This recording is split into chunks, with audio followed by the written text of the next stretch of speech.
Hi there, I'm Daniel Sieberg at Google in Washington, D.C., and we are hanging out live with Robin Abcarian, who is a national correspondent with the LA Times. She's in LA. Hi, Robin. Howdy.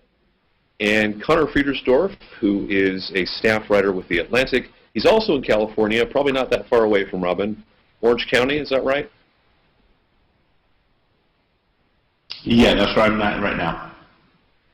Okay, great. So, Robin, I want to start with you. I know you've been pretty embedded with the Mitt Romney campaign. You've been traveling all over the country with him. What are your thoughts right now on the status of his campaign in light of what happened with the Rick Santorum wins in Colorado, Missouri, and Minnesota? How is this campaign feeling at this point? Well, I think Mitt Romney probably, I'm not sure he has very sensitive feelings, but I bet his feelings are hurt right now. Because he's sort of robotic all the time on the trail.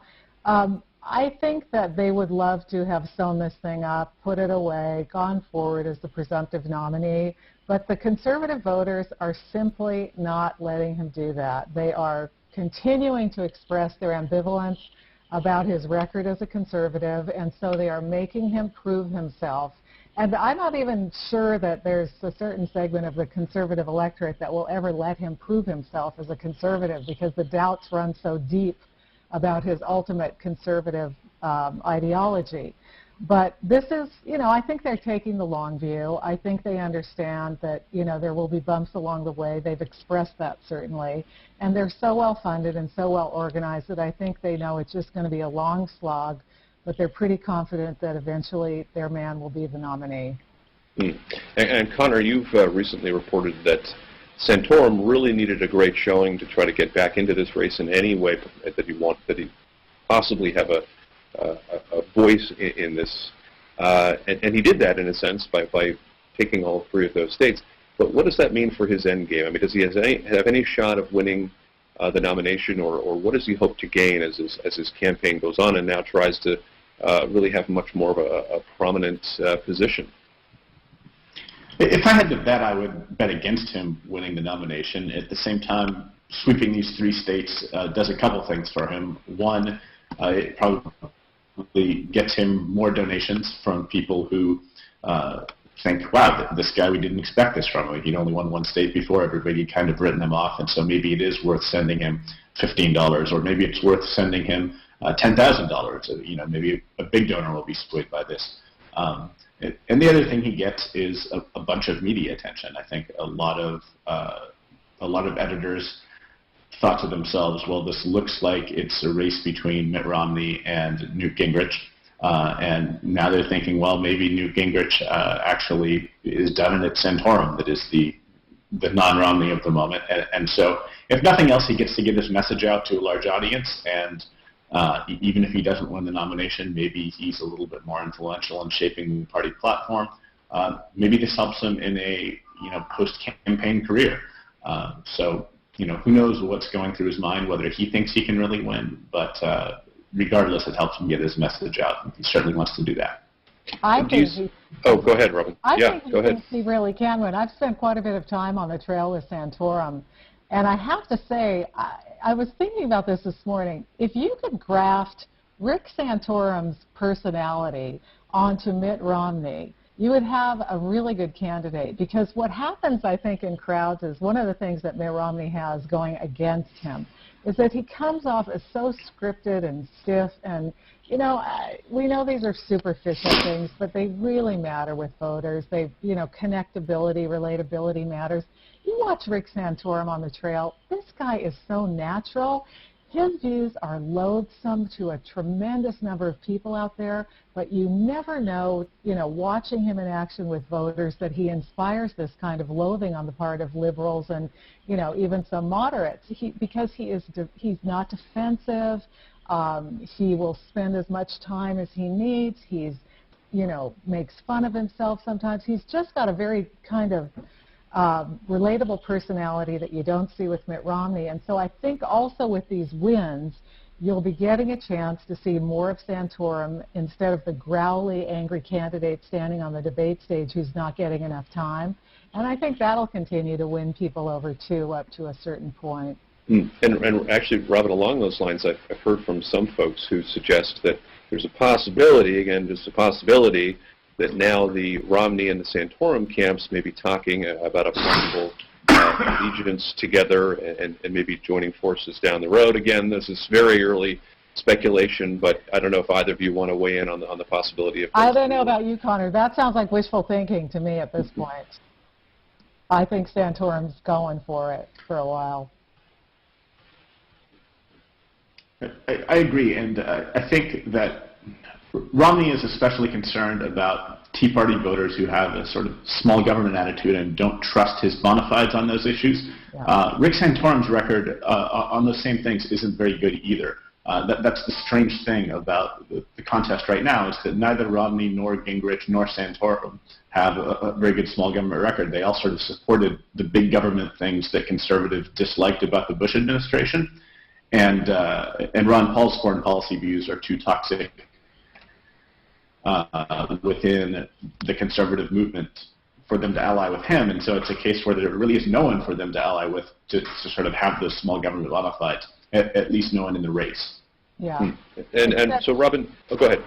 Well, you've got, I mean, what Santorum has is this tremendous appeal to social conservatives and religious conservatives.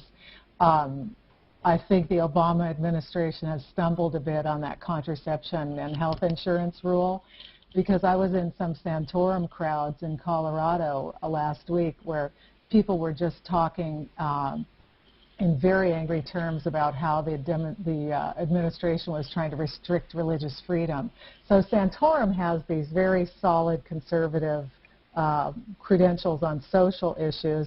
Perhaps people will be able to forgive him a little bit on his penchant for earmarking. I don't know.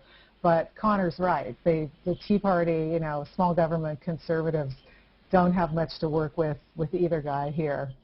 And you know, Robin, just playing a little bit off how Mitt Romney's trying to position himself, he's spent a considerable amount of time comparing himself to the president and really presenting himself as a presumptive nominee. Do you think that in light of what's happened recently, that he needs to spend more time distinguishing himself between Newt Gingrich and Rick Santorum and even Ron Paul, less about comparisons to President? Well, Mitt Romney runs a two-track campaign. When he's out among the public, among voters, he focuses only on Barack Obama.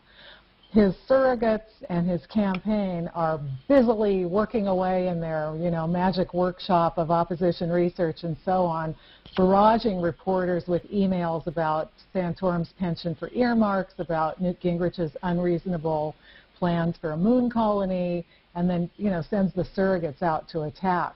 So he can kind of stay above the fray and continue to position himself as the alternative to Barack Obama. And speaking of President Obama, Conor, I want to go back to you. You recently had a very strong critique about President Obama's transition from the wars in Iraq and Afghanistan to more focus on covert operations. If you can talk a little bit about what you wrote and then how you see the foreign policy discussion shaping up in the campaigns between now and November. Sure. President Obama has really transitioned the war on terror to a sort of CIA-run phase. Of course, David Petraeus is now running the CIA, and as we pull out troops from Iraq and Afghanistan, you see most of the stuff we're doing overseas anyway in order to fight terrorism are these CIA drone strikes in Pakistan and Yemen and elsewhere. And the program is really cloaked in secrecy. We don't know the legal authority for it. That's classified, as is the list of people that they're targeting and the results. In fact, although President Obama in an online chat did acknowledge these drone strikes, if you ask a White House spokesman on the record, they'll say, I can't even confirm that that such a program exists. So it's this sort of weird thing where everyone knows it's happening, but you can't officially say it on the record. And my concern about this is that it's very hard to go into an election and have the debate that you should have about foreign policy when so much of it is going on behind the veil of state secrets, and it would literally be illegal for someone in the Obama administration to step forward and blow the whistle and say, hey, I don't think that this is working, or I don't think that this is moral. It constrains what the president can talk about, too, in debates. And I think going back all the way to 9/11, the presidential elections that we've had since then, in 2004 and 2008, the Iraq War was a huge issue in both of those things. And there was a big, robust debate, and public opinion changed, the policies that we were pursuing. I don't see how that mechanism happens, how that sort of democratic accountability works as well when a big chunk of our foreign policy, arguably the most significant chunk, is classified and really can't be discussed.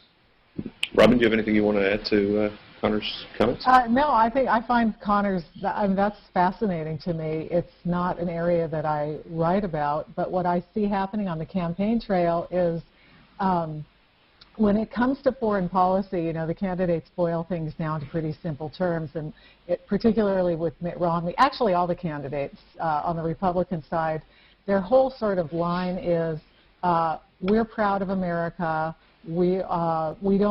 I will never bow to a Saudi prince or a Saudi, I will never, they sort of take this attitude that Barack Obama has, been, remember that image of him when he bowed to, I can't remember if it was a premiere of somewhere, and so they feel that President Obama has gone around the world apologizing for America, and this is their big appeal to the, red meat conservatives, that we are not apologizing for anything that we have done, and it always gets a huge roar of approval in these conservative crowds, and that's where they tend to focus. They don't go into details about foreign policy, and this is, a complex, difficult issue that doesn't really translate well on the campaign trail. So, their appeal to conservatives is, we'll never apologize for what we've done, and we'll never bow to any other head of state. Well, speaking of conservatives, there's a large gathering going on here as we speak in Washington, D.C., the Conservative Political Action Conference. And Robin, I wonder if you could speak to their role in all of this, how their discussion may be shaping the campaigns going forward. Well, unfortunately, I'm not there covering it this time around. I wish I were. But what you've got is a group of conservatives who come, and they have a straw poll at the end of their meeting, and it'll be interesting to see how it turns out, because all the candidates, as far as I understand it, will come and talk, and they generate news, and generally what happens is bloggers get in fights in the hallways, and those, videos go on YouTube, and everybody gets all worked up. I'm not sure that this will have a real substantial impact on the upcoming primaries in Arizona and Michigan and then Super Tuesday, but all eyes are focused on this race, so it makes it more interesting to people. Conor, anything you wanted to add to that? Otherwise, I've got a final question for you. Sure, go ahead. Well, you've written a little bit about poverty and race and how those issues are being addressed. How do you think those will shape up in terms of what President Obama's statements are and any of the remaining Republicans in the race addressing this issue? When it comes to poverty, Mitt Romney has an image problem. He recently, there's this recent story where he said, "I'm not worried about poor people," and that was the quote that kind of made its way around. And he went on to say, they have the safety net, and if it needs fixing, then I will go ahead and fix it. But I'm really worried about the middle class, not poor people in the upper class. Those sort of. And Newt Gingrich really jumped on that, didn't he? He did, yeah. And I imagine that President Obama is going to jump on it as well. I think this is actually, you understand rhetorically why they're going to jump on it. I think it's actually a little substantively unfair, only because American domestic policy does basically focus on the middle class and basically ignores the poor outside of the safety net. And so, fixing a hole in the safety net like Mitt Romney said he would do. Basically, that's what Obamacare basically fixed a hole in the safety net for people without insurance, and Mitt Romney can claim to have done, largely the same thing in Massachusetts. I don't know if he will claim it. But if you look at the major things that the Obama administration has tried to do, helping out people who own homes and are being foreclosed upon, trying to get college tax credits, trying to help blue-collar workers in Detroit with the bailouts. All of these things were aimed at the middle class and the working class, not the very, very poor. The very, very poor were never able to buy houses. The very poor were never working on the assembly line in Detroit. They didn't have a job at all. And so it may be unfortunate that in America we don't really do much aside from the safety net for the very poor. We don't try to give them a trampoline, as Newt Gingrich put it. Not that he has any actual plan to trampoline them into the middle class, but so I don't know how it will play. I think substantively there is a huge difference in what President Obama and Mitt Romney want to target toward the middle class, but really I don't think the very, very poor have that much difference in what they want to do and what President Obama has done and what Mitt Romney is suggesting. Mm-hmm. All right. Robin, anything else you wanted to add at this point?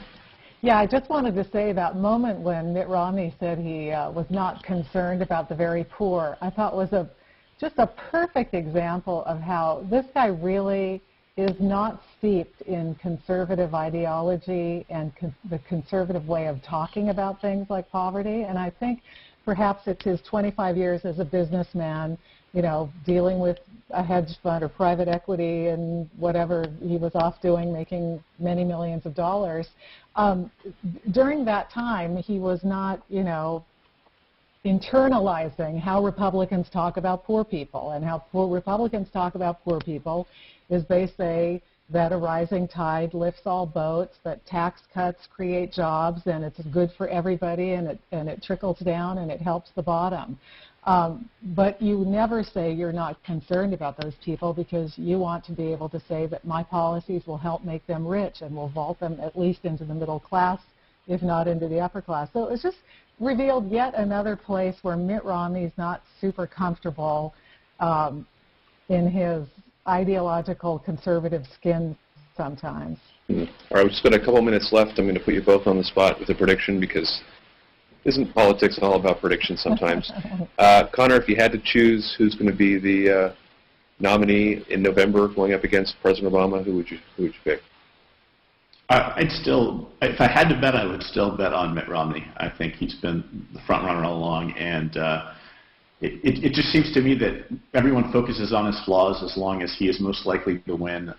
If anyone else got to the point where it seemed like maybe they would win, they would focus on their flaws, and to me, Gingrich's flaws and Santorum's flaws are even greater, and Ron Paul will not be allowed by the foreign policy hawk wing of the party to take the nomination. And Robin? I have to agree with Conor. I think that of all the remaining field of the Republican candidates, I think Mitt Romney presents Barack Obama with the strongest challenge in the general election, and I think Republicans, some of whom may be holding their nose and picking him, will still eventually go with him because they know he probably will give Barack Obama the toughest time. All right, we'll keep an eye on Arizona, Michigan, and of course Super Tuesday, less than a month away. Robin and Conor, thank you so much for joining this Hangout. We appreciate it. You're so welcome. Thank you.